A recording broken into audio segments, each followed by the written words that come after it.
सहारा। मौसम बड़ा ही खुशगवार था। मैं बाहर बरामदे में बैठी हुई बरसती बारिश का नज़ारा ले रही थी। कुछ फासले पर लॉन के किनारे दरख्त हवा के हलकोरे से झूम रहे थे। फ़ज़ा में खनकी बढ़ गई थी। फूल पौधे और दरख्त निखरे निखरे दिखाई दे रहे थे। अचानक एक रिक्शा पोर्च में आकर ठहर गया और उसमें से एक मयमर खातून उतरी जो सीधी मेरी जानब बढ़ी। मैं उसे आते देखकर खड़ी हो गई। पहली नज़र में खातून के खदोखाल अजनबी से लगे। गौर से देखा तो कुछ शनासा सी लगे।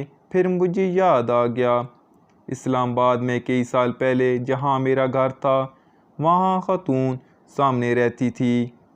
बड़े ठाठ से महारानियों की तरह सज बनकर अच्छी पोशाक में नज़र आती थीं। मैंने एकदम से उन्हें पहचान लिया।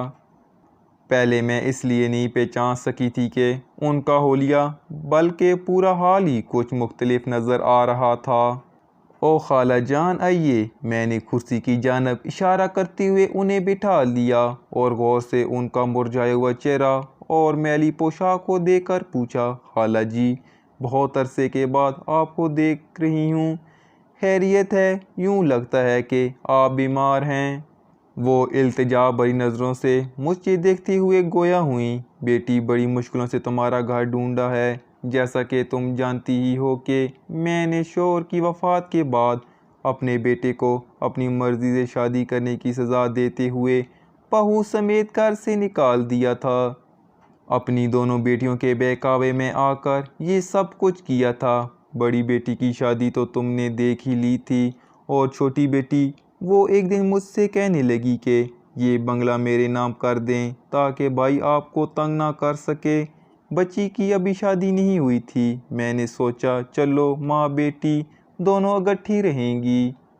बहन के नाम घर देकर बेटा कोई मुतालबा नहीं कर सकेगा, लिहाजा मकान मैंने उसके नाम कर दिया। उड़ती उड़ती खबर रिश्तेदारों में भी पहुंच गई। ख़ानदान में ही एक ही लड़का था। उसने मेरी बेटी का रिश्ता मांग लिया।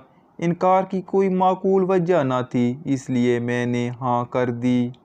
शादी हो गई और थोड़े ही अरसे बाद वो बेटी को तंग करने लगा कि ये बंगला मेरे नाम कर दो। तुम यकीन मानो, मेरी बेटी ने मुझसे मशवरा किए बगैर मकान उसके नाम कर दिया और शौहर की खुशी अजीज़ रखने के लिए मुझसे कहा, अम्मी आप अपनी बहन के पास लाहौर चली जाएं। ये सब शौहर के कहने से उसने किया, लिहाजा मैं दिल बर्दाश्ता होकर लाहौर बहन के पास चली आई। दामाद ने आंखें फेर लीं और बेटी भी उसके इशारों पर नाचने लगी। आज मैं सोचती हूँ कि काश मैंने अपने बेटे को घर से ना निकाला होता तो आज ये दिन ना देखने पड़ते। वो जो भी था मेरा खून था। एक छोटी सी भूल की मैंने उसे इतनी बड़ी सज़ा दी कि उसे घर से निकाल दिया। आज वो मेरे बढ़ापे का सहारा होता, उसकी बीवी और बच्चे मेरी तन्हाई को दूर करते। अब मैं बहन के घर में पड़ी हूँ, बीमार रहने लगी हूँ। दवा दारू के लिए मेरे पास रकम नहीं। 3 बच्चे हैं मगर मैं अपने आप को बेऔलाद समझती हूँ। मुझे इतना ज़रूर यकीन है कि बेटे को मुझे अपने घर से नहीं निकालना था। काश मुझसे ये गलती ना हुई होती। मैं इसलिए आई हूँ कि मेरा मकान मुझे वापस दिलवा दे।